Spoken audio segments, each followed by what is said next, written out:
El enequén.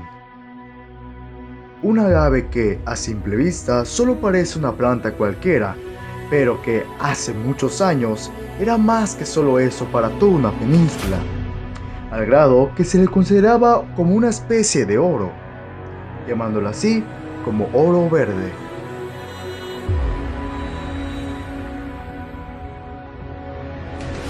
Acompáñenos en este documental para ver un poco de la historia de este maravilloso agave, los procesos que se hacían para la fabricación de sus productos y qué le pasó a su gran industria enequenera.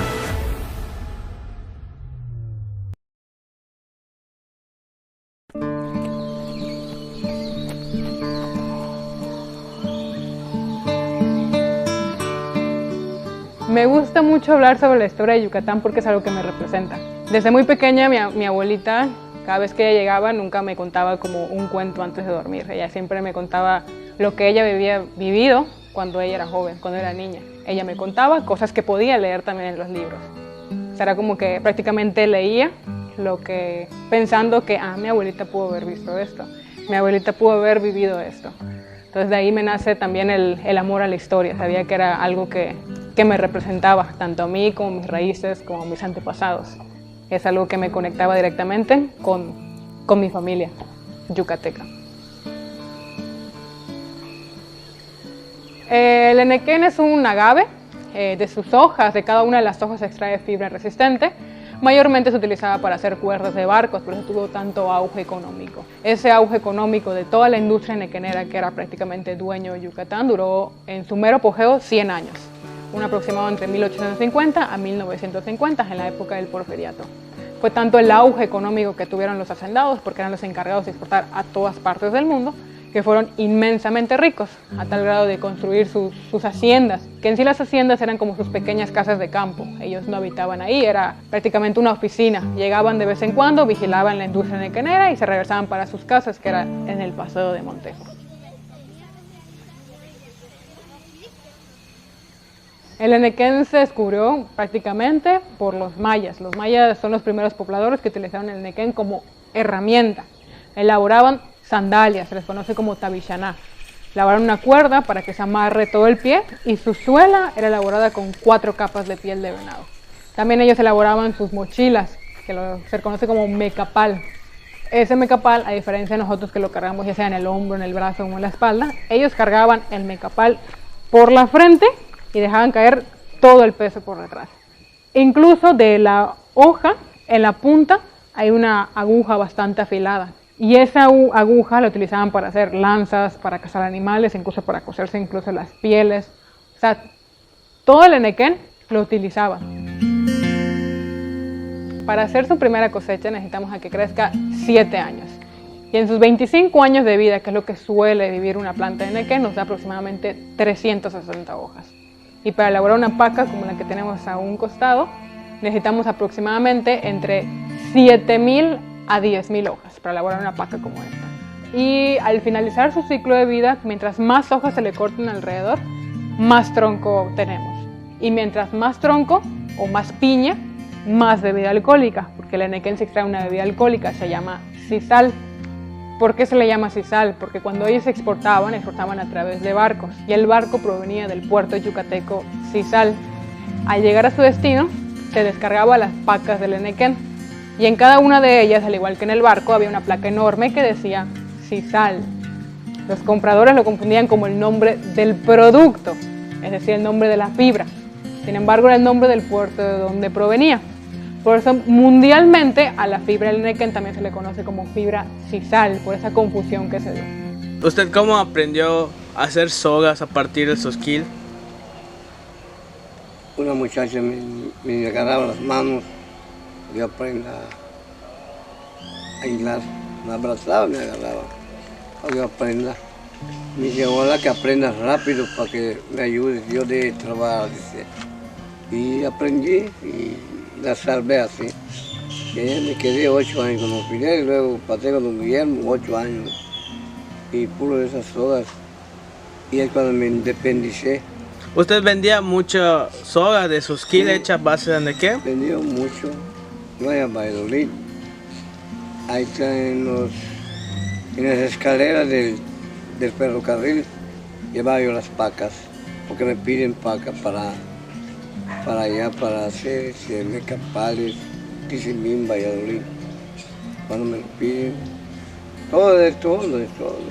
Había como 7 personas ahí trabajando, o 8 trabajaban aquí. Trabajaba estas cosas de aquí, soga de pozo. Aquí lías y aquí hay otra arriba, trabajaban lías también. Y habían 2 peinadores allá abajo.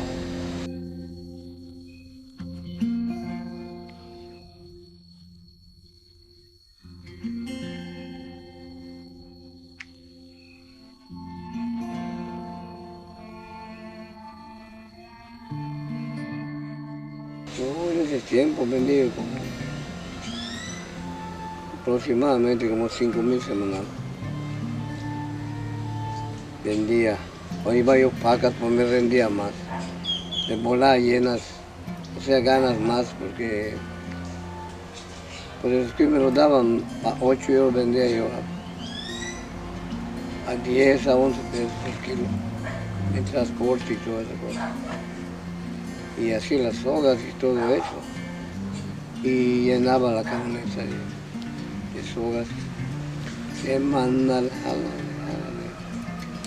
Así fue cuando creció y de repente volvió a caer cuando vino el ciclón. Nos rebasó el plástico, pues no podíamos surtir, no abastecíamos. Y entró el plástico, nos rebasó y nos bajó. Y así como la industria nequenera tiene sus cosas bonitas que hablar, porque es algo que nos representa a todos los yucatecos, también hay sus partes oscuras, sus partes negras, sus partes violentas, donde hubo sangre, hubo dolor, hubo sufrimiento. Las haciendas tenían propias iglesias, propias reglas, propias tiendas, e incluso cada hacienda tenía su propia moneda, con la finalidad de que cuando les paguen a los empleados, estos mismos compren en las mismas tiendas y el dinero gira alrededor de la misma hacienda. E incluso, pues, evidentemente se puede entender como un tipo de esclavitud. Cuando los empleados no tenían para pagar, iban a la famosa tienda de raya, hacían como tipo meses sin intereses. La diferencia es que jamás dejaban de pagar. De tal manera que esta deuda trascendía de generación en generación, hijos, nietos, bisnietos y todos los que vengan, obligados a seguir trabajando en los campos de nequén de la hacienda. Con testimonios que he escuchado a la viva voz de las personas que estuvieron en la industria nequenera, es de que al inicio de la industria nequenera los hacendados eran sumamente malos. Conforme va trascendiendo las generaciones siguientes, se van como ya apiadando de ellos, de tal manera que empezaron como a consentir a sus empleados. En el caso de mi abuelita, que era hija de una de las personas que era el servicio de ellos, los consentía trayéndoles regalos. Le traía juguetes, le traía muñecas, le traía triciclos de otras partes del mundo. ¿Y usted por qué cree que se dejó de invertir en el nequén para hacer sogas y todo eso? Porque bajó por el plástico, dependía del plástico, le basó el plástico y bajó la chamba. Y pues como es lo que está pasando y hay que dar fincas, dejamos de trabajar, se quemaron las pencas por acá, ahora solo queda penca allá por Motul, por Quimilá, dicen que vamos a comprar en Villamor, ahí nos venden y pues seguimos trabajando poco a poco ahorita, no era como de antes, bajó mucho. Ahorita, ¿cuánto hacen muchas sogas actualmente? Pues todo lo que puedo hacer nada más, no puedo hacer más. ¿Cuántos trabajadores son ahorita? No, nada más nada más hay 2 trabajadores. Nada más pues me ayudan. Más 8 o 10 bultos puedo hacer semanal. No hay quien me ayude. ¿Y dónde lo vende usted? La semana, hace 2 semanas me fui a Tizimín. Llevé en Tizimín y hablé en Valladolid. Y esta semana es para Valladolid. A Valladolid me voy a surtir ahorita. Una tienda que le llaman La Estrellita. Una de las historias que mi abuelita me contaba y una de las historias que más me repetía y más me impactan en realidad era que su mamá, o sea, mi bisabuela, le prohibía hablar maya. O sea, porque en aquella época era algo sumamente discriminatorio hablar maya. Es una manera que ella lo aprendió de ser clandestino. O sea, ella iba al lado de su casa, tenía una vecina de una edad avanzada, todas las tardes iba a visitar a la señora cuando en realidad iba a aprender maya todos los días. También cómo se va perdiendo el idioma como tal, por miedo a ser discriminados. Ya en mi generación, por ejemplo, mis compañeros de clases, incluyéndome a mí, es como que algo que hubiésemos deseado adquirir, este idioma que es una maravilla y algo súper hermoso.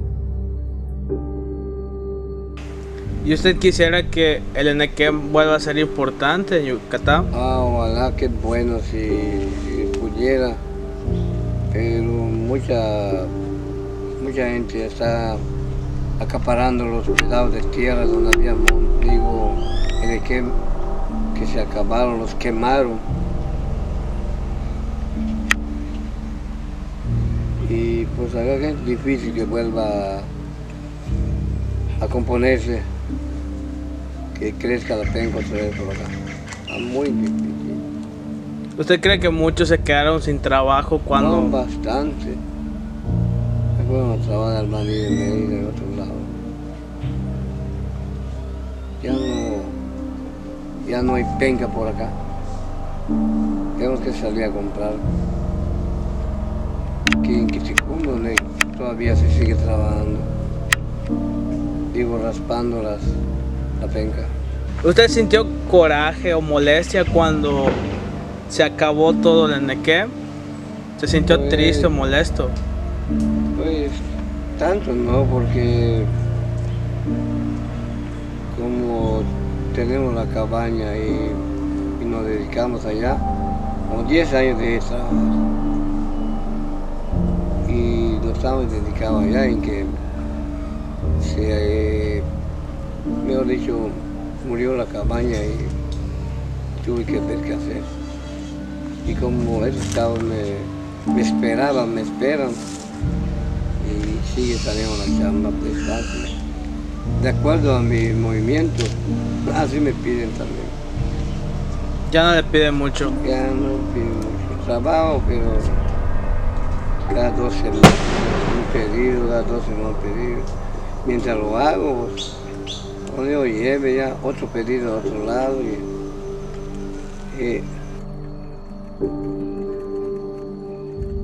Lo último de la industria enequenera, el último año del auge económico es aproximadamente en 1950. ¿Por qué se acaba toda esta industria enequenera? Por 2 razones. En 1938, con Lázaro Cárdenas, existió una reforma, la llamada Reforma Agraria. ¿En qué consistía la reforma agraria? En que los hacendados, todos los hacendados únicamente podían conservar el 10% de sus tierras. O sea, el otro 90%, adiós, se las quitaban. O sea, si querían tener obviamente una gran industria, necesitaban gran terreno. Al quitarle el 90% de sus tierras, la industria enequenera fue decayendo poco a poco. Hasta que en el año 50 llega el auge económico del nylon, que ahora sí vino a sustituir todo lo que conllevaba la industria enequenera. O sea, toda esa fibra natural desapareció. Reforma agraria y nylon hicieron que la industria enequenera se viniera para abajo y hasta hoy el oro verde simplemente es historia del estado de Yucatán. Yo definiría el enequén como aún una planta sagrada, porque a pesar de que la industria enequenera como tal ya no existe, ya no somos los encargados de exportar, al menos de manera personal, sigo trabajando con él. No directamente, pero sí me dedico a hablar sobre la historia del enequén. Y así como yo me conecto de esa manera directa e indirecta con el enequén, estoy seguro que todos los yucatecos tienen al menos una historia que contar que los conecte con el enequén.